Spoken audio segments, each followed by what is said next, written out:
ಎಲ್ರಿಗೂ ನಮಸ್ಕಾರ. Welcome back to my channel Smart Edu logic.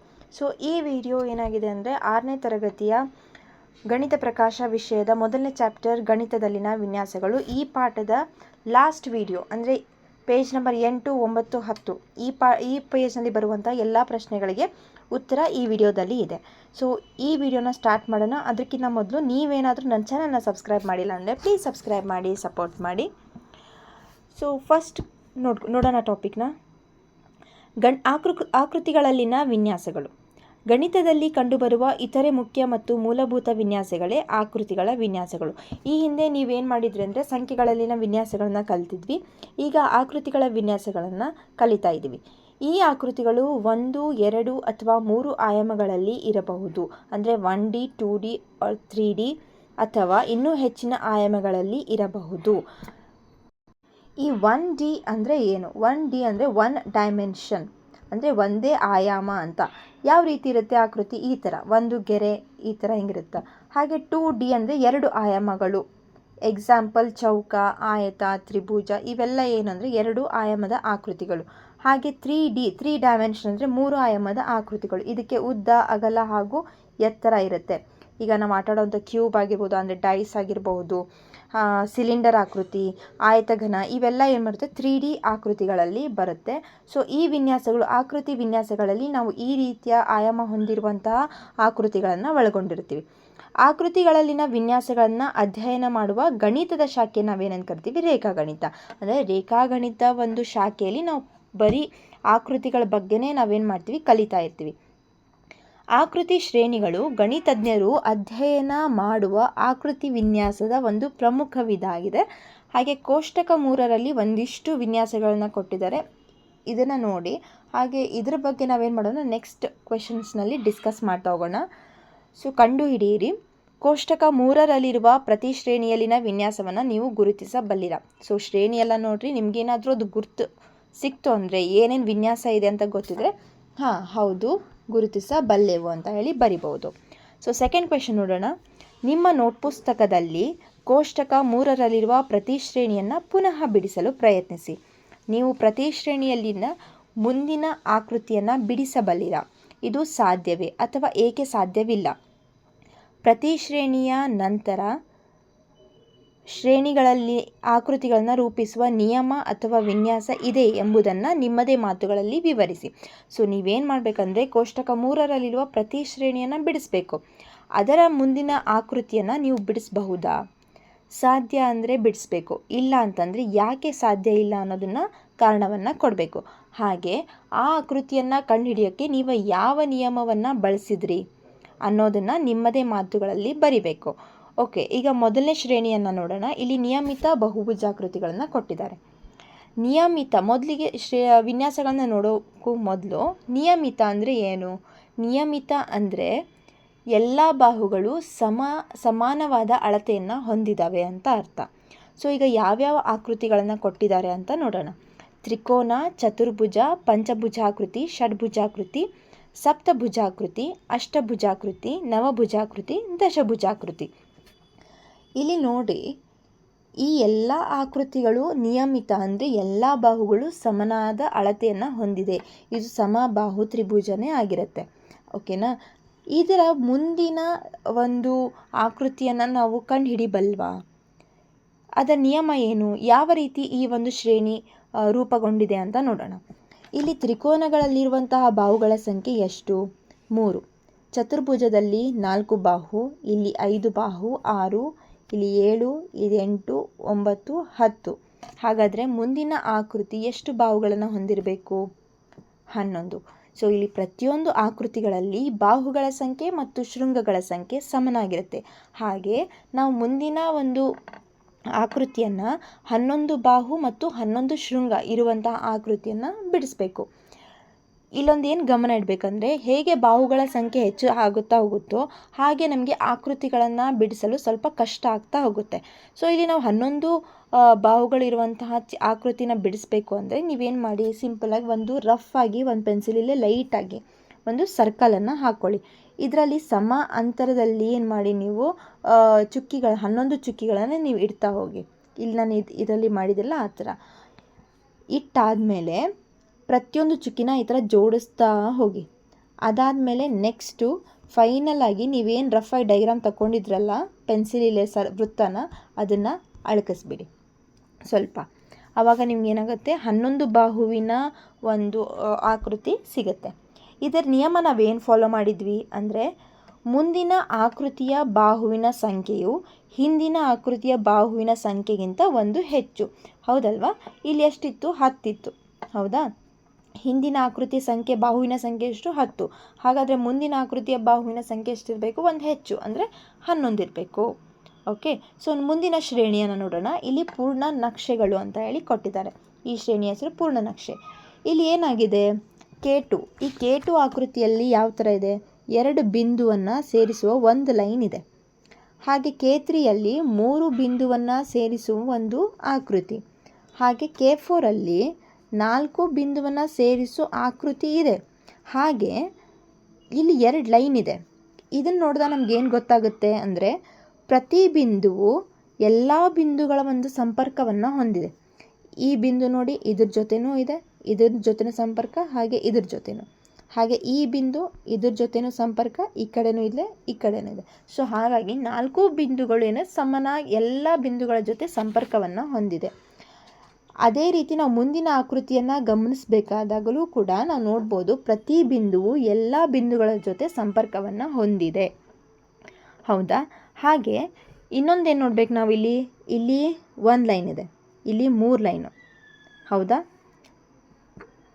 ಸಾರಿ, ಇಲ್ಲಿ 2 ಚುಕ್ಕಿನ ನೋಡಬೇಕೀಗ. ಇಲ್ಲಿ 2 ಚುಕ್ಕೆಗಳಿದೆ, ಇಲ್ಲಿ 3, ಇಲ್ಲಿ 4, ಇಲ್ಲಿ 5, ಇಲ್ಲಿ 6 ಚುಕ್ಕಿ ಬಿಂದುಗಳಿದ್ದಾವೆ. ಹಾಗಾದರೆ ನಮ್ಮ ನೆಕ್ಸ್ಟ್ ಆಕೃತಿಯಲ್ಲಿ ಎಷ್ಟು ಚುಕ್ಕಿಗಳಿರಬೇಕು?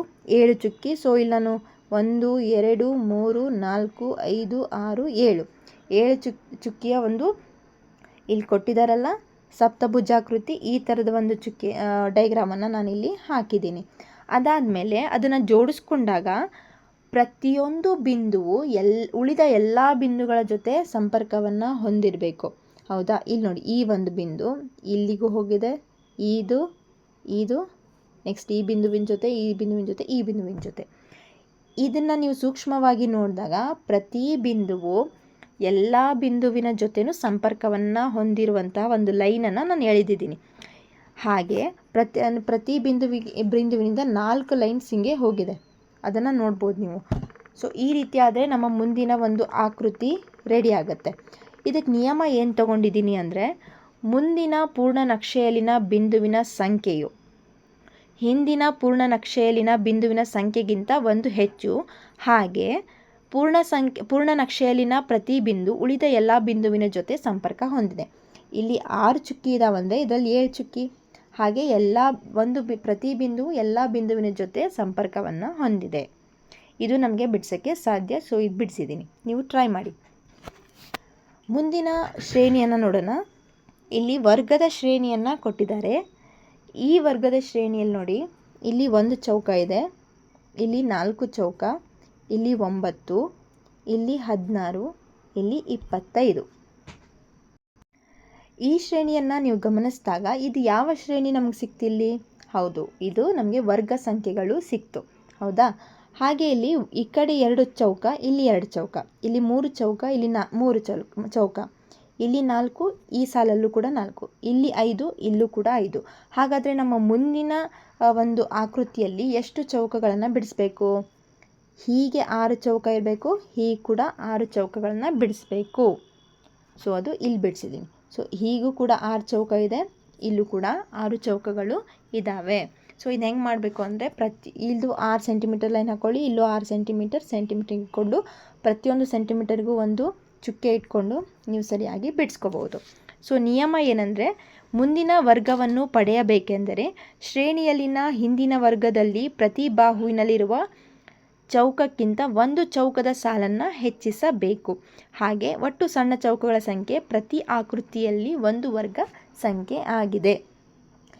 ಇಲ್ಲಿ 5 ಸಂಖ್ಯೆ ಇದ್ದಾವಲ್ಲ, ಹೀಗೆ 5 ಸಂಖ್ಯೆ ಇದ್ದಾವಲ್ಲ. ಸೊ ನೀವು ನೆಕ್ಸ್ಟ್ ಆಕೃತಿ ಸಿಗಬೇಕಂದ್ರೆ 1 ಸಾಲನ್ನು ಹೆಚ್ಚಿಗೆ ಮಾಡ್ಕೋಬೇಕು. ಇಲ್ಲೂ 1 ಸಾಲ ಹೆಚ್ಚಿಗೆ ಮಾಡಬೇಕು, ಈ ಕಡೆನೂ 1 ಸಾಲ ಹೆಚ್ಚಿಗೆ ಮಾಡಿಕೊಂಡಾಗ ನಮಗೆ ಮುಂದಿನ ಆಕೃತಿ ಸಿಗುತ್ತೆ. ಹಾಗೆ ಒಟ್ಟು ಚೌಕಗಳನ್ನು ಎಣಿಸಿದಾಗ ನಮಗೇನಾಗಿದೆ ಇಲ್ಲಿ ವರ್ಗ ಸಂಖ್ಯೆ ಸಿಗಬೇಕು. ಇದು 5 × 5. ಈಗ 6 × 6 ನೆಕ್ಸ್ಟ್ ಆಕೃತಿಯಲ್ಲಿ ನಮಗೆ ಎಷ್ಟು ಚೌಕ ಸಿಗ್ತವೆ? 36 ಸಣ್ಣ ಚೌಕಗಳು ಸಿಗುತ್ತೆ. ಸೊ ನೆಕ್ಸ್ಟ್ ಶ್ರೇಣಿಯನ್ನು ನೋಡೋಣ. ಇಲ್ಲಿ ತ್ರಿಭುಜಗಳನ್ನು ಕೊಟ್ಟಿದ್ದಾರೆ. ಸಣ್ಣ ಸಣ್ಣ ತ್ರಿಭುಜಗಳಿಂದ ದೊಡ್ಡ ತ್ರಿಭುಜವನ್ನು ರಚಿಸಿದ್ದಾರೆ. ಇಲ್ಲಿ ಒಂದು ತ್ರಿಭುಜ ಇದೆ, ಇಲ್ಲಿ 3 ತ್ರಿಭುಜ ಇದೆ. ಓಕೆ, ಹಾಗೆ ಇಲ್ಲಿ ಸಾಲುಗಳು ನೋಡಿ, ಇಲ್ಲಿ ಮೇಲೊಂದು ಸಾಲಿದೆ, ಕೆಳಗೊಂದು ಸಾಲಿದೆ. ಇಲ್ಲಿ 1 ಸಾಲು, 2 ಸಾಲು, 3 ಸಾಲು. ಇಲ್ಲಿ 1 2 3 4, ಇಲ್ಲಿ 1 ಸಾಲು, 2 3 4 5. ಹಾಗೆ ನೆಕ್ಸ್ಟ್ ತ್ರಿಭುಜವನ್ನು ರಚಿಸಬೇಕಂದ್ರೆ ನನಗೆ 6 ಸಾಲು ಬೇಕು. ಹಾಗೆ ಮುಂದಿನ ಆಕೃತಿಯಲ್ಲಿ 6 ಸಾಲಿನ ಚೌಕ ಇರಬೇಕು. ಹಾಗೆ ನೀವು ಗಮನಿಸಿದಾಗ ಇಲ್ಲಿ ಪ್ರತಿ ಸಾಲಿನಲ್ಲಿರುವ ತ್ರಿಭುಜಗಳ ಸಂಖ್ಯೆನ ನೋಡೋಣ. ಇಲ್ಲಿ 1 ಇದೆ, ಇಲ್ಲಿ 3, ಇಲ್ಲಿ 1 3 5, ಇಲ್ಲಿ 1 3 5 7, 1 3 5 7 9. ಹೌದಾ? ಸೊ ಇಲ್ಲಿ 1 3 5 7 9 ಅಂದರೆ ಇದನ್ನೆಲ್ಲ ಕೂಡಿಸಿದಾಗ ನಮ್ಗೆ ಯಾವ ಸಂಖ್ಯೆ ಸಿಕ್ತಿಲ್ಲಿ? 25. ಹೌದಾ? ಇಲ್ಲಿ 25 ಸಂಖ್ಯೆದ ಒಂದು ತ್ರಿಭುಜ ಸಿಕ್ತು. ಸೊ ಇದರ್ಥ ಏನಂದರೆ ಇಲ್ಲಿ ನಾವೇನು ಮಾಡಬೇಕು, ಇಲ್ಲಿ ನೆಕ್ಸ್ಟ್ ತ್ರಿಭುಜವನ್ನು ಯಾವ ರೀತಿ ಬಿಡಿಸ್ಬೇಕು ಅಂದರೆ ಇಲ್ಲೆಲ್ಲ ಬೆಸ ಸಂಖ್ಯೆಗಳೆಲ್ಲ ಚಿಕ್ಕ ಸಂಖ್ಯೆಗಳಿದೆ, ಬೆಸ ಸಂಖ್ಯೆಯ ತ್ರಿಭುಜಗಳಿದ್ದಾವೆ.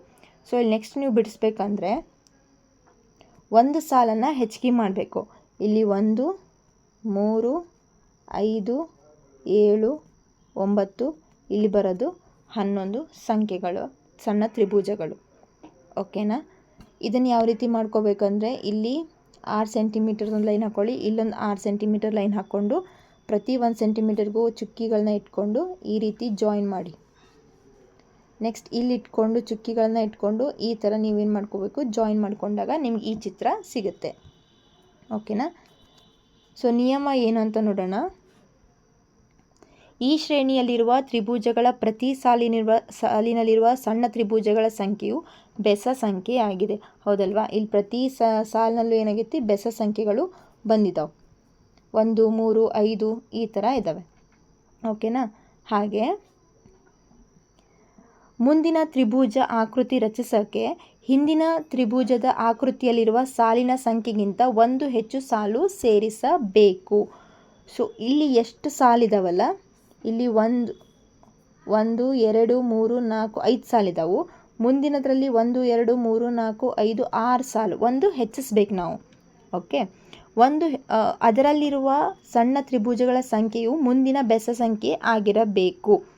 ಇಲ್ಲಿ ಇದರಲ್ಲಿ 1, 2ನೇ ಸಾಲಲ್ಲಿ 3, 3ನೇ ಸಾಲಲ್ಲಿ 5, ಆಮೇಲೆ 7, ಆಮೇಲೆ 9 ಆದಮೇಲೆ ಇರುವಂಥ ಬೆಸ ಸಂಖ್ಯೆ ಯಾವುದು? 11. ಹಾಗಾಗಿ ಮುಂದಿನ ಸಾಲಿನಲ್ಲಿ 11 ಸಣ್ಣ ತ್ರಿಭುಜಗಳನ್ನು ಹೊಂದಿರಬೇಕು. ಹಾಗೆ ಒಟ್ಟು ಸಣ್ಣ ತ್ರಿಭುಜಗಳ ಸಂಖ್ಯೆಯು ಪ್ರತಿ ಆಕೃತಿಯಲ್ಲಿ ಒಂದು ವರ್ಗ ಸಂಖ್ಯೆ ಸೂಚಿಸುತ್ತದೆ. ಇಲ್ಲಿ ಸಣ್ಣ ತ್ರಿಭುಜಗಳ ಸಂಖ್ಯೆ 1, ಇಲ್ಲಿ 4. ಹೌದಾ? ಹಾಗೆ ಇಲ್ಲಿರುವಂಥ ಸಣ್ಣ ತ್ರಿಭುಜಗಳ ಸಂಖ್ಯೆ ಎಷ್ಟು? 9, ಇಲ್ಲಿ 16, ಇಲ್ಲಿ 25. ಹಾಗೆ ಇಲ್ಲಿರುವಂಥ ಒಟ್ಟು ತ್ರಿಭುಜಗಳ ಸಂಖ್ಯೆ 36. ಸೊ ನಮಗೇನು ಸಿಗುತ್ತೆ? ಇಲ್ಲಿ ವರ್ಗ ಸಂಖ್ಯೆ ಸೂಚಿಸುತ್ತೆ. ಹಾಗೆ ನೆಕ್ಸ್ಟ್ ಶ್ರೇಣಿಯನ್ನು ನೋಡೋಣ. ಕೋಚ್ ಹಿಮಚಕ್ಕೆ ಅನ್ನೋ ಒಂದು ಶ್ರೇಣಿ ಇದೆ. ಸೊ ಇದನ್ನು ನೋಡಿದಾಗ ಇಲ್ಲಿ ಒಂದು ತ್ರಿಭುಜ ಇದೆ. ಮುಂದಿನ ಆಕೃತಿ ಯಾವ ಥರ ಸಿಕ್ಕಿದೆ ಅಂದರೆ ಈ ತ್ರಿಭುಜದ ಲೈನನ್ನು ಈ ರೀತಿಯಾಗಿ ವೇಗ ತಡೆ, ಇಲ್ಲೊಂದು ರೋಡಲ್ಲಿ ಹಂಪ್ಸ್ ಮಾಡಿರ್ತಾರೆ, ಈ ಥರ ಹೀಗೆ ಮಾಡಿದಾಗ ನಮಗೆ ನೆಕ್ಸ್ಟ್ ಒಂದು ಆಕೃತಿ ಸಿಕ್ಕಿದೆ. ಓಕೆನಾ? ಅದೇ ಥರ ಪ್ರತಿಯೊಂದು ಲೈನನ್ನು ಈ ಥರ ವೇಗ ತಡೆಯಿಂದ ಮಾಡಿದಾಗ ನಮಗೆ ನೆಕ್ಸ್ಟ್ ಆಕೃತಿ ಸಿಗ್ತಾ ಹೋಗುತ್ತೆ. ಇದು ಸ್ವಲ್ಪ ಏನಾಗುತ್ತೆ, ನಮಗೆ ಕಷ್ಟಕರವಾಗಿ ಆಗುತ್ತೆ. ಸೊ ಇದನ್ನೇನು ಮಾಡಬೇಕು ಅಂದರೆ ನಿಯಮ, ಈ ಚಿತ್ರ ಮುಂದಿನ ಆಕೃತಿಯನ್ನು ಬಿಡ್ಸೋಕ್ಕೆ ನಮಗೆ ಆಗಲ್ಲ. ಇಲ್ಲಿ ಟೆಕ್ಸ್ಟ್ ಬುಕ್ಕಲ್ಲೇ ಕೂಡ ಏನು ಮಾಡಿದ್ರೆ ನೋಡಿ, ಈ ಚಿತ್ರ ನೋಡಿ ತುಂಬ ಸೇಮ್ ಇದೆ. ಅವರೇ ಏನು ಮಾಡಿದ್ರು, ತಪ್ಪಾಗಿ ಪ್ರಿಂಟ್ ಮಾಡಿದ್ದಾರೆ. ಇದು ಯಾಕಂದರೆ ನೆಕ್ಸ್ಟ್ ಬಿಡಿಸೋದಕ್ಕೆ ಸ್ವಲ್ಪ ಕಷ್ಟ ಆಗುತ್ತೆ. ಅದಕ್ಕೆ ಮುಂದಿನ ಕೋಚ್ ಹಿಮಚಕ್ಕೆ ಬಿಡಿಸಲು ಸಾಧ್ಯವಿಲ್ಲ. ಏಕೆಂದರೆ ಹಿಂದಿನ ಆಕೃತಿಗಿಂತ ಮುಂದಿನ ಆಕೃತಿಯು 4 ಪಟ್ಟು ಇರುತ್ತದೆ. ಇದು ಪುಸ್ತಕದಲ್ಲಿ ಬಿಡಿಸಲು ಸಾಧ್ಯವಿಲ್ಲ. ಸೊ ಇದಕ್ಕಿಂತ ಇದು 4 ಪಟ್ಟು, ಹಾಗೆ ಇದಕ್ಕಿಂತ ಇದೇನಾಗಿರುತ್ತೆ, 4 ಪಟ್ಟು ದೊಡ್ಡದಾಗಿರುತ್ತೆ. ಸೊ ಅದನ್ನು ಬಿಡಿಸೋಕ್ಕೆ ಸಾಧ್ಯ ಆಗೋದಿಲ್ಲ. ಸೊ ನೆಕ್ಸ್ಟ್ ನೋಡೋಣ ಸಂಖ್ಯಾ ಶ್ರೇಣಿಗಳಿಗೆ ಸಂಬಂಧ. ಸೊ ಸಂಖ್ಯಾ ಶ್ರೇಣಿಗಳಲ್ಲಿ ಯಾವ ರೀತಿ ಸಂಬಂಧ ಇರುತ್ತೆ ನೋಡೋಣ. ಆಗಾಗ ಆಕೃತಿ ಶ್ರೇಣಿಗಳು ಆಶ್ಚರ್ಯಕರ ರೀತಿಯಲ್ಲಿ ಸಂಖ್ಯಾ ಶ್ರೇಣಿಗಳಿಗೆ ಸಂಬಂಧಿಸಿರ್ತವೆ. ಅಂತಹ ಸಂಬಂಧಗಳು ಆಕೃತಿ ಶ್ರೇಣಿ ಮತ್ತು ಸಂಬಂಧಿತ ಸಂಖ್ಯಾ ಶ್ರೇಣಿ ಎರಡನ್ನು ಅಭ್ಯಸಿಸಲು ಮತ್ತು ಅರ್ಥ ಮಾಡಿಕೊಳ್ಳಲು ಸಹಾಯಕವಾಗಬಹುದು. ಸೊ ಇಲ್ಲಿ ಸಂಖ್ಯಾ ಶ್ರೇಣಿಗೂ ಆಕೃತಿ ಶ್ರೇಣಿಗೂ ಒಂದು ಸ್ವಲ್ಪ ಸಂಬಂಧ ಹೊಂದಿದೆ. ಈಗ ಹಿಂದಿನ ಕೋಷ್ಟಕದಲ್ಲಿ ನಾವು ನೋಡ್ತಾ ಹೋದ್ವಿ, ಎಣಿಕೆ ಸಂಖ್ಯೆಗಳ ಒಂದು ಶ್ರೇಣಿನ ನೋಡಿದಾಗ ನಾವು ಬಹುಭುಜಾಕೃತಿಗಳ ಒಂದು ಆಕೃತಿ ವಿನ್ಯಾಸನ ಪಡಿತಾ ಹೋದ್ವಿ. ಈ ರೀತಿಯ ಸಂಬಂಧನ ಹೊಂದಿದೆ. ಇಲ್ಲಿ ಉದಾಹರಣೆ ನೋಡಿ ಅದನ್ನೇ ಕೊಟ್ಟಿದ್ದಾರೆ. ನಿಯಮಿತ ಬಹುಭುಜಾಕೃತಿಗಳ ಆಕೃತಿ ಶ್ರೇಣಿಯಲ್ಲಿ ಬಾಹುಗಳ ಸಂಖ್ಯೆ ಎಣಿಕೆ ಸಂಖ್ಯೆ 3ರಿಂದ ಆರಂಭ. ಅಂದರೆ 3, 4, 5, 6, 7, 8, 9, 10. ಹಾಗಾಗಿ ಈ ಆಕೃತಿಗಳನ್ನು ಕ್ರಮವಾಗಿ ಹೀಗೆ ಬರಿತೀವಿ. 3 ಅಂದರೆ ನಿಯಮಿತ ತ್ರಿಭುಜ, 4 ಚತುರ್ಭುಜ ಅಥವಾ ಅಂದರೆ ಚೌಕ, 5 ಪಂಚಭುಜಾಕೃತಿ, 6 ಇದ್ದರೆ ಷಡ್ಭುಜಾಕೃತಿ, 7 ಇದ್ದರೆ ಸಪ್ತಭುಜಾಕೃತಿ, 8 ಅಷ್ಟಭುಜಾಕೃತಿ, 9 ನವಭುಜಾಕೃತಿ, 10 ದಶಭುಜಾಕೃತಿ ಇತ್ಯಾದಿ. ನಿಯಮಿತ ಅಂದರೆ ಏನು? ಆಗಲೇ ನಾನು ಹೇಳಿದೆ, ಸಮಾನ ಉದ್ದ ಬಾಹುಗಳು ಮತ್ತು ಸಮಕೋನಗಳನ್ನು ಹೊಂದಿದೆ ಅಂತ ಹೇಳಿ ಸೂಚಿಸುತ್ತೆ. ಅಂದರೆ ಬಾಹುಗಳು ಒಂದೇ ರೀತಿ ಕಾಣಿಸ್ತವೆ ಮತ್ತು ಶೃಂಗಗಳು ಒಂದೇ ರೀತಿ ಕಾಣ್ತವೆ. ಎಷ್ಟು ಶೃಂಗ ಅಷ್ಟೇ ಬಾಹುಗಳು. ಮುಂದಿನ ಅಧ್ಯಾಯದಲ್ಲಿ ನಾವು ಕೋನಗಳ ಬಗ್ಗೆ ಹೆಚ್ಚು ಆಳವಾಗಿ ಚರ್ಚಿಸೋಣ. ಈಗ ಕೋಷ್ಟಕ 3ರಲ್ಲಿರುವ ಇತರ ಆಕೃತಿ ಶ್ರೇಣಿಗಳು ಸಹ ಸಂಖ್ಯಾ ಶ್ರೇಣಿಗಳೊಂದಿಗೆ ಸುಂದರ ಸಂಬಂಧವನ್ನು ಹೊಂದಿದೆ. ಯಾವ ರೀತಿ ಸಂಬಂಧ ಹೊಂದಿದೆ ಅಂತಂದು ಹೇಳಿ ಈಗ ನಾವು ಕಂಡುಹಿಡಿಯೋಣ. ಸೊ ಫಸ್ಟ್ ಕ್ವೆಶನ್ ನೋಡಿ ಕೊಟ್ಟಿದ್ದಾರೆ. ನಿಯಮಿತ ಷಡ್ಭುಜಾಕೃತಿಗಳ ಶ್ರೇಣಿಯಲ್ಲಿರುವ ಪ್ರತಿ ಆಕೃತಿಯ ಬಾಹುಗಳ ಸಂಖ್ಯೆಯನ್ನು ಎಣಿಸಿ ನೀವು ಯಾವ ಸಂಖ್ಯಾ ಶ್ರೇಣಿಯನ್ನು ಪಡೆಯುವಿರಿ? ನಿಯಮಿತ ಬಹುಭುಜಾಕೃತಿಗಳ ಶ್ರೇಣಿಯಲ್ಲಿ ಪ್ರತಿ ಆಕೃತಿಯಲ್ಲಿರುವ ಶೃಂಗಗಳ ಸಂಖ್ಯೆ ಬಗ್ಗೆ ನೀವು ಏನು ಹೇಳುವಿರಿ? ನೀವು ಅದೇ ಸಂಖ್ಯೆಯ ಶ್ರೇಣಿಯನ್ನು ಪಡೆಯುವಿರಾ? ಇದು ಏಕೆ ಹೀಗಾಗುತ್ತದೆ ಎಂಬುದನ್ನು ವಿವರಿಸಬಲ್ಲಿರಾ? ಸೊ ನಾವು ಆಗಲೇ ನೋಡಿದಾಗೆ ನಿಯಮಿತ ಬಹುಭುಜಾಕೃತಿಗಳ ಶ್ರೇಣಿಯಲ್ಲಿರುವ ಪ್ರತಿ ಆಕೃತಿಯ ಬಾಹುಗಳ ಸಂಖ್ಯೆ ಎಣಿಕೆ ಸಂಖ್ಯೆಗಳ ಶ್ರೇಣಿಯನ್ನು ಕೊಡ್ತಾವೆ. ಹೌದಾ? ಇದು 3ರಿಂದ ಶುರುವಾಗುತ್ತೆ. ತ್ರಿಭುಜ 3, ಹಾಗೆ 4, 5, 6, 7, 8, 9, 10, 11 ಈ ಥರ. ಪ್ರತಿ ಆಕೃತಿಯಲ್ಲಿರುವ ಶೃಂಗಗಳ ಸಂಖ್ಯೆ ಎಣಿಕೆ ಸಂಖ್ಯೆಗಳ ಶ್ರೇಣಿಯನ್ನು ಕೊಡುತ್ತೆ. ಶೃಂಗಗಳ ಸಂಖ್ಯೆಯೂ ಕೂಡ ಅವರೇನು ಕೇಳಿದರೆ, ನೆಕ್ಸ್ಟ್ ಶೃಂಗಗಳ ಸಂಖ್ಯೆ ಬಗ್ಗೆ ಹೇಳ್ರಿ ಅಂದರೆ ಹೌದು, ಅದು ಕೂಡ ಏನಾಗುತ್ತೆ, ಎಣಿಕೆ ಸಂಖ್ಯೆ ಕೊಡುತ್ತೆ. ಯಾಕಂದರೆ ನಿಯಮಿತ ಬಹುಭುಜಾಕೃತಿಗಳಲ್ಲಿರುವ ಬಾಹುಗಳ ಸಂಖ್ಯೆ ಮತ್ತು ಶೃಂಗಗಳ ಸಂಖ್ಯೆ ಸಮನಾಗಿರೋದ್ರಿಂದ ಎರಡೂ ಒಂದೇ ರೀತಿಯ ಶ್ರೇಣಿಯನ್ನು ಕೊಡುತ್ತೆ. ನೆಕ್ಸ್ಟ್ ಕ್ವೆಶನ್ ನೋಡಿ. ಪೂರ್ಣ ನಕ್ಷೆ ಅಂದರೆ 2ನೇ ಶ್ರೇಣಿ ಇದೆಯಲ್ಲ ಅದು. ಅದರಲ್ಲಿರುವ ಶ್ರೇಣಿಯಲ್ಲಿರುವ ಪ್ರತಿ ಆಕಾರದಲ್ಲಿನ ರೇಖೆಗಳ ಸಂಖ್ಯೆಯನ್ನು ಎಣಿಸಿ ಯಾವ ಶ್ರೇಣಿಯನ್ನು ಪಡಿತೀರಾ? ಯಾಕೆ ಹೀಗೆ ಅಂತ ಹೇಳಿ ವಿವರಿಸಬಲ್ಲಿರಾ? ಪೂರ್ಣ ನಕ್ಷೆಗಳ ಶ್ರೇಣಿಯಲ್ಲಿರುವ ಪ್ರತಿ ಆಕಾರದಲ್ಲಿನ ರೇಖೆಗಳ ಸಂಖ್ಯೆ ಎಷ್ಟೆಷ್ಟಿದೆ ಎಣಿಸಿದಾಗ ಮೊದಲನೆಯ ಆಕಾರದಲ್ಲಿ 1, ಎರಡನೇದರಲ್ಲಿ 3, 6, 10, 15 ಹೀಗೆ ಕಂಟಿನ್ಯೂ ಆಗುತ್ತೆ. ಇದು ಯಾವ ಶ್ರೇಣಿ ಕೊಡುತ್ತೆ ಅಂದರೆ ತ್ರಿಕೋನೀಯ ಸಂಖ್ಯೆಗಳ ಶ್ರೇಣಿ ಆಗಿದೆ. ಯಾಕೆ ಹೀಗೆ ಬಂದಿದೆ ಅಂದರೆ, ಯಾಕಂದರೆ ಆಕೃತಿಯಲ್ಲಿರುವ ಪ್ರತಿ ಬಿಂದುವು ಎಲ್ಲ ಬಿಂದುಗಳನ್ನು ಹೊಸ ರೇಖಾಖಂಡದಿಂದ ಸೇರಿದೆ. ಈ ರೇಖಾಖಂಡವನ್ನು ಎಣಿಸಿದಾಗ ನಮಗೆ ಎಣಿಕೆ ಸಂಖ್ಯೆಗಳ ಶ್ರೇಣಿ ಸಿಗುತ್ತೆ. ಹಾಗೆ ಎಣಿಕೆ ಸಂಖ್ಯೆಗಳನ್ನು ಕೂಡುತ್ತಾ ಹೋದಂತೆ ನಮಗೆ ತ್ರಿಕೋನೀಯ ಸಂಖ್ಯೆ ಸಿಗುತ್ತೆ. ಇದನ್ನು ನಾವು ಲಾಸ್ಟ್ ವಿಡಿಯೋದಲ್ಲಿ ಕಲಿತಿದ್ವಿ. ಎಣಿಕೆ ಸಂಖ್ಯೆಗಳನ್ನು ಕೂಡ್ತಾ ಹೋದಂಗೆ ನಮಗೆ ತ್ರಿಕೋನೀಯ ಸಂಖ್ಯೆ ಸಿಗುತ್ತೆ. ಹಾಗಾದರೆ ಈ ಒಂದು ಆಕೃತಿಯಲ್ಲಿ ಈ ಒಂದು ಆಕೃತಿಯಲ್ಲಿ ನಮ್ಗೆ ಯಾವ ರೀತಿ ಆಗಿದೆ ಅಂತ ನೋಡೋಣ. ಇಲ್ಲಿ ನೋಡ್ರಿ, ಇಲ್ಲಿ ಒಂದು ರೇಖೆ ಇದೆ, ಇಲ್ಲಿ 3. ಹೌದಾ? ಇಲ್ಲಿರುವಂಥ ರೇಖಾಖಂಡಗಳನ್ನು ನಾವು ಎಣಿಸೋಣ. ಇಲ್ಲಿ 1 ಇದೆ, ಇದರಲ್ಲಿ 1 + 2 + 3 ಅಂದರೆ 1, 2 + 3 ರೇಖಾಖಂಡ. ಅದನ್ನು ಸೇರಿಸಿದಾಗ ನಮಗೆ ಸಿಗುವಂಥ ಸಂಖ್ಯೆ ಯಾವುದು? 6. K4ಅಲ್ಲಿ 1 + 2 + 3 + 4 + 5 + 6 ಇದನ್ನು ಸೇರಿಸಿದಾಗ ನಮಗೆ ಸಿಗುವಂಥದ್ದು, ಸೊ ಇಲ್ಲಿ 6 ರೇಖಾಖಂಡಗಳು ನಮಗೆ ಸಿಗ್ತಾ ಹೋದವು. ಹಾಗೆ ನಾವು ನೆಕ್ಸ್ಟ್ K5, K6ಗೆ ಹೋದಾಗ ಅಲ್ಲಿರುವಂತಹ ಪ್ರತಿಯೊಂದನ್ನು ನಾವು ಎಣಿಸ್ತಾ ಹೋದಂಗೆ ನಮಗೇನಾಗುತ್ತೆ, ಒಂದು ತ್ರಿಕೋನೀಯ ಸಂಖ್ಯೆಗಳು ಸಿಗ್ತಾ ಹೋಗುತ್ತೆ. ಯಾಕಂದರೆ ಅಲ್ಲಿ ನಾವು ಎಣಿಕೆ ಸಂಖ್ಯೆಗಳನ್ನ ಎಣಿಸ್ತಾ ಹೋಗ್ತೀವಿ. ಸೊ ಅದನ್ನು ಕೂಡಿಸಿದಾಗ ಒಂದೊಂದು ಬಿಂದುವಿನ ಜೊತೆ ನಾವು ಕೂಡಿಸ್ತಾ ಹೋದಾಗ ನಮಗೆ ಎಣಿಕೆ ಸಂಖ್ಯೆಗಳು, ತ್ರಿಕೋನೀಯ ಸಂಖ್ಯೆಗಳು ಸಿಗ್ತಾ ಹೋಗುತ್ತೆ. ಸೊ ನೆಕ್ಸ್ಟ್ ಕ್ವೆಶನ್ನ ನೋಡೋಣ. ಜೋಡಿಸಲಾದ ವರ್ಗಗಳ ಶ್ರೇಣಿಯ ಪ್ರತಿ ಆಕಾರದಲ್ಲಿ ಎಷ್ಟು ಚಿಕ್ಕ ವರ್ಗಗಳಿವೆ? ಇದು ಯಾವ ಸಂಖ್ಯಾ ಶ್ರೇಣಿಯನ್ನು ನೀಡುತ್ತದೆ? ಏಕೆ ಎಂದು ವಿವರಿಸಬಲ್ಲಿರಾ? ಸೊ ಇಲ್ಲಿ ಈ ಒಂದು ಶ್ರೇಣಿಯಲ್ಲಿ ಇಲ್ಲಿ 1 ವರ್ಗ ಇದೆ, ಇಲ್ಲಿ 4, ಇಲ್ಲಿ 9 ಒಟ್ಟು ಚಿಕ್ಕ ವರ್ಗಗಳು, ಇಲ್ಲಿ 16, ಇಲ್ಲಿ 25. ಓಕೆ, ಇದು ಯಾವ ಶ್ರೇಣಿಯಾಗಿದೆ ಅಂತ ಅಂದರೆ ಇದು ವರ್ಗ ಸಂಖ್ಯೆಗಳ ಒಂದು ಶ್ರೇಣಿಯಾಗಿದೆ. ಸೊ ಇದನ್ನ ನಾವು ಯಾವ ರೀತಿ ಬರ್ಕೊತೀವಿ ಈಗ ಅಂತಂದರೆ, ಓಕೆ, ವರ್ಗ ಶ್ರೇಣಿಯ ಪ್ರತಿ ಆಕಾರದಲ್ಲಿ ಚಿಕ್ಕ ವರ್ಗಗಳ ಸಂಖ್ಯೆಗಳು ಈ ಥರ ಬರ್ಕೊಂಡು ಇದು ವರ್ಗ ಸಂಖ್ಯೆಗಳ ಶ್ರೇಣಿಯನ್ನು ಕೊಡುತ್ತೆ. ಯಾಕಂದರೆ ವರ್ಗದ ಪ್ರತಿ ಅಡ್ಡ ಹಾಗೂ ಉದ್ದ ಸಾಲಿನಲ್ಲಿರುವ ಚಿಕ್ಕ ವರ್ಗಗಳ ಸಂಖ್ಯೆ ಸಮನಾಗಿ ಇದ್ದಾವೆ. ಈ ಥರ ಇಲ್ಲಿ 2 ಚೌಕ ಅಂದರೆ ಈ ಕಡೆನೂ 2 ಚೌಕ ಇದ್ದಾವೆ, ಹೌದಾ? ಸೊ ಇಲ್ಲೂ 2, ಇಲ್ಲೂ 2. ನಾವು ಈ ಚೌಕದಲ್ಲಿರುವ ಒಟ್ಟು ಚಿಕ್ಕ ಚೌಕಗಳನ್ನು ಕಂಡುಹಿಡಿಬೇಕಂದ್ರೆ ಈ 2 ಸಂಖ್ಯೆಗಳನ್ನು ನಾವು ಗುಣಿಸ್ಬೇಕಾಗತ್ತೆ, ಹೌದಾ? ಸೊ ಈ ಥರ ನಾವು ಒಂದೇ ಅಂಕಿನ 2 ಬಾರಿ ಗುಣಿಸಿದಾಗ ನಮಗೆ ವರ್ಗ ಸಂಖ್ಯೆಗಳು ಸಿಗುತ್ತೆ, ಹೌದಾ? ಆದ್ದರಿಂದ ಇಲ್ಲಿ ಒಟ್ಟು ಚೌಕಗಳ ಸಂಖ್ಯೆ ಸಿಗಬೇಕಂದ್ರೆ ಅಡ್ಡ ಹಾಗೂ ಉದ್ದ ಸಾಲಿನಲ್ಲಿರುವ ಚೌಕಗಳನ್ನು ಗುಣಿಸಬೇಕು. ಒಂದೇ ಸಂಖ್ಯೆನ ಗುಣಿಸಿದಾಗ ನಮಗೆ ವರ್ಗ ಸಂಖ್ಯೆ ಸಿಗುತ್ತೆ. ಕಾರಣ ಇಷ್ಟೇ, ಯಾಕಂದರೆ ಪ್ರತಿ ಅಡ್ಡ ಹಾಗೂ ಉದ್ದ ಸಾಲಿನಲ್ಲಿರುವ ಚಿಕ್ಕ ಚೌಕಗಳ ಸಂಖ್ಯೆ ಸೇಮ್, ಅದಕ್ಕೆ ನಮಗೆ ವರ್ಗ ಸಂಖ್ಯೆಗಳು ಸಿಗುತ್ತೆ. 4ನೇ ಪ್ರಶ್ನೆ. ಜೋಡಿಸಲಾದ ತ್ರಿಭುಜಗಳ ಶ್ರೇಣಿಯ ಪ್ರತಿ ಆಕಾರದಲ್ಲಿ ಎಷ್ಟು ಚಿಕ್ಕ ತ್ರಿಭುಜಗಳಿವೆ?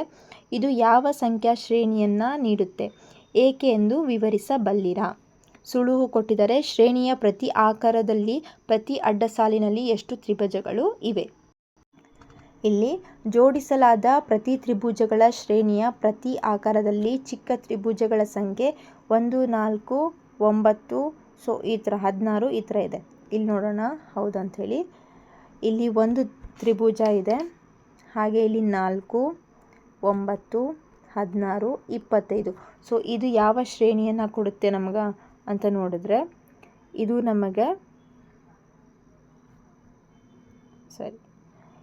ನಮಗೆ ವರ್ಗ ಸಂಖ್ಯೆಗಳ ಶ್ರೇಣಿಯನ್ನು ಪಡಿತೀವಿ. ಕಾರಣ ಏನು, ಯಾಕೆ ಅಂದರೆ ಶ್ರೇಣಿಯ ಪ್ರತಿ ಆಕಾರದಲ್ಲಿ ಪ್ರತಿ ಅಡ್ಡ ಸಾಲಿನಲ್ಲಿರುವ ತ್ರಿಭುಜಗಳ ಸಂಖ್ಯೆ ಬೆಸ ಸಂಖ್ಯೆ. ಹಾಗೆ ನಾವು ಬೆಸ ಸಂಖ್ಯೆಗಳನ್ನು ಕೂಡಿಸ್ತಾ ಹೋದಂತೆ ನಮ್ಗೆ ಯಾವ ಶ್ರೇಣಿ ಸಿಗುತ್ತೆ? ವರ್ಗ ಸಂಖ್ಯೆ ಸಿಗುತ್ತೆ. ನೋಡಿ ಇಲ್ಲಿ ಇದು 4 ವರ್ಗ ಸಂಖ್ಯೆ ಸಿಗಬೇಕಂದ್ರೆ ಇಲ್ಲಿ 1 ಕೆಳಗೆ 3, 1 + 3 ಇದು ಬೆಸ ಸಂಖ್ಯೆ 4. 9 ಬೇಕಂದರೆ ಇಲ್ಲಿ 1, 3, 5, 1 + 3 + 5 ಇದು 9 ಸಿಕ್ತು. ಸೊ ನಮ್ಗೆ ಇಲ್ಲಿ ಬೆಸ ಸಂಖ್ಯೆಗಳನ್ನ ಕೂಡಿಸ್ತಾ ಹೋದಂತೆ ವರ್ಗ ಸಂಖ್ಯೆ ಸಿಗುತ್ತೆ ಅಂತ ಹೇಳಿ ಈ ರೀಸನನ್ನು ನೀವು ಕೊಡಬಹುದು. ಅರ್ಥ ಆಯ್ತಾ? ಸೊ ನೆಕ್ಸ್ಟ್ ಕ್ವಶನ್ ನೋಡೋಣ. ಕೋಚ್ ಹಿಮಚಕ್ಕೆಯ ಶ್ರೇಣಿಯಲ್ಲಿ ಒಂದು ಆಕಾರದಿಂದ ಮುಂದಿನ ಆಕಾರಕ್ಕೆ ಹೋಗಲು ಪ್ರತಿ ರೇಖಾಖಂಡವನ್ನು ಒಂದು ವೇಗ ತಡೆ ಈ ಥರ ಬದಲಾಯಿಸಲಾಗುತ್ತೆ. ಒಬ್ಬರು ಇದನ್ನು ಹೆಚ್ಚು ಬಾರಿ ಮಾಡುತ್ತಿರುವಂತೆ ಬದಲಾವಣೆಗಳು ಅತಿ ಚಿಕ್ಕ ರೇಖಾಖಂಡಗಳಿಂದ ಇನ್ನಷ್ಟು ಚಿಕ್ಕದಾಗುತ್ತೆ. ಸೊ ಅದು ಕೋಚ್ ಹಿಮಚಕ್ಕೆಯ ಪ್ರತಿ ಆಕಾರದಲ್ಲಿ ಒಟ್ಟು ಎಷ್ಟು ರೇಖಾಖಂಡಗಳಿವೆ? ಇದಕ್ಕೆ ಅನುರೂಪವಾದ ಸಂಖ್ಯಾ ಶ್ರೇಣಿ ಯಾವುದು? ಉತ್ತರ ಅವರೇ ಕೊಟ್ಟಿದ್ದಾರೆ, ಇಲ್ಲಿ ಎಕ್ಸ್ಪ್ಲೇನ್ ಮಾಡಿದ್ದಾರೆ. 3, 12, 48 ಹಾಗೆ ಕಂಟಿನ್ಯೂ ಆಗ್ತಾ ಹೋಗುತ್ತೆ. ಅಂದರೆ 4ರ ಘಾತಗಳ 3ರಷ್ಟು ಇರುತ್ತೆ. ಸೊ ಈ ಶ್ರೇಣಿಯಲ್ಲಿ ಎಷ್ಟು ರೇಖಾಖಂಡ ಇದೆ? ಇಲ್ಲಿ 3, ಓಕೆನಾ? ಇಲ್ಲಿ 12 ಇದೆ. ಇಲ್ಲಿ ಪ್ರತಿಯೊಂದು ಹಿಂಗೆ ಸಣ್ಣ ರೇಖಾಖಂಡವನ್ನು ನಾವು ಎಣಿಸಿದಾಗ ಇಲ್ಲಿರುವಂಥ ರೇಖಾಖಂಡಗಳ ಸಂಖ್ಯೆ ಎಷ್ಟು? 48. ಹಾಗೆ ಮುಂದೆ ಹೋಗ್ತಾ ಹೋದಂಗೆ ಹೆಚ್ಚಿಗೆ ಆಗ್ತಾ ಹೋಗುತ್ತೆ. ಸೊ ಇದನ್ನು ಅವ್ರು ಏನು ಎಕ್ಸ್ಪ್ಲೇನ್ ಮಾಡಿದ್ದಾರೆ ಅಂದರೆ 4ರ ಘಾತದ 3ರಷ್ಟು ಇದೆ ಅಂತ ಅರ್ಥ ಅಂತ ಅವ್ರು ಹೇಳಿದ್ದಾರೆ. ಸೊ ಅದು ಯಾವ ರೀತಿ ಅಂತ ನೋಡೋಣ. ಇದರ ನಂಬರ್ಸ್ನ ನೋಡಿ ನಾವು ಬರ್ಕೊಂಡ್ವಿ. ಇಲ್ಲಿ 4ರ ಘಾತ ಶ್ರೇಣಿ ಏನು ಅಂದರೆ 4ರ ಘಾತ ಅಂದರೆ 4ರ ಘಾತ 0, 4ರ ಘಾತ 1. ನೀವು 2ರ ಘಾತ 3ರ ಘಾತ ಕಲ್ತಿದ್ರಲ್ಲ ಅದೇ ರೀತಿ ಇಲ್ಲೂ 4ರ ಘಾತ. 4ರ ಘಾತ 0 ಅಂದರೆ 1, 4ರ ಘಾತ 1 ಅಂದರೆ 1. ಹಾಗೆ ಇದನ್ನು 4ರಿಂದ ಗುಣಿಸ್ತಾ ಹೋದಂತೆ ನಮಗೆ 4ರ ಘಾತ ಸಿಗುತ್ತೆ. 4 × 4 = 16, 16 × 4 = 64, 64 × 4 = 256. ಸೊ ಈ ಶ್ರೇಣಿಯನ್ನು 3ರಿಂದ ಗುಣಿಸಿದಾಗ, ಅಂದರೆ ಇದನ್ನು 3ರಿಂದ ಗುಣಿಸ್ಬೇಕು, ನಮಗಿಲ್ಲಿ 3 ಸಿಕ್ತು. 4 3ನ್ನು ಗುಣಿಸಿದ್ರೆ 12 ಸಿಕ್ತು. 16ನ್ನು 3ರಿಂದ ಗುಣಿಸಿದ್ರೆ 48. ಇದನ್ನು 3ರಿಂದ ಗುಣಿಸಿದ್ರೆ 192. ಹಾಗಾದರೆ ಅವ್ರು ಹೇಳಿದ್ದಾರೆ 48 192. ಇದೆಲ್ಲ ಆದಮೇಲೆ ನಮಗೆ ನೆಕ್ಸ್ಟ್ ಸಿಗುವಂಥದ್ದು ಯಾವುದು ಅಂದರೆ ಈ ನಂಬರ್ ಆಗಿರುತ್ತೆ. ಹಾಗಾಗಿ ಅನುರೂಪವಾಗಿ ಸಂಖ್ಯಾ ಶ್ರೇಣಿ ಯಾವುದು ಅಂದರೆ 4⁻³ ಈ ಒಂದು ಹಿಮಚಕ್ಕೆ ಏನಿದೆಯಲ್ಲ ಶ್ರೇಣಿ, ಅದರ ಒಂದು ಶ್ರೇಣಿಯಾಗಿದೆ. ವಿನ್ಯಾಸದ ಇದೊಂದು ಶ್ರೇಣಿಯಾಗಿದೆ 4⁻³ ಅಂತ ಹೇಳ್ಬೋದು. ಸೊ ಇದಾಗಿತ್ತು 6ನೇ ತರಗತಿಯ ಮೊದಲನೇ ಪಾಠದ ಎಲ್ಲ ಪ್ರಶ್ನೆಗಳಿಗೂ ವಿವರಣಾತ್ಮಕ ಉತ್ತರಗಳು. ಈ ವಿಡಿಯೋ ನಿಮಗೆ ಇಷ್ಟ ಆಗಿದ್ದರೆ ಪ್ಲೀಸ್ ಲೈಕ್ ಮಾಡಿ, ಶೇರ್ ಮಾಡಿ, ಹಾಗೆ ಸಪೋರ್ಟ್ ಮಾಡಿ, ಸಬ್ಸ್ಕ್ರೈಬ್ ಮಾಡಿ, ಸಪೋರ್ಟ್ ಮಾಡಿ. ಸೊ ಮುಂದಿನ ಪಾಠಗಳನ್ನು ಇದೇ ರೀತಿ ವಿವರಣಾತ್ಮಕವಾಗಿ ಅಪ್ಲೋಡ್ ಮಾಡ್ತಾ ಇರ್ತೀನಿ. ಸೊ ತಪ್ಪದೆ ಮಿಸ್ ಮಾಡದೆ ನೋಡ್ತಾ ಇರಿ. Thank you so much for watching.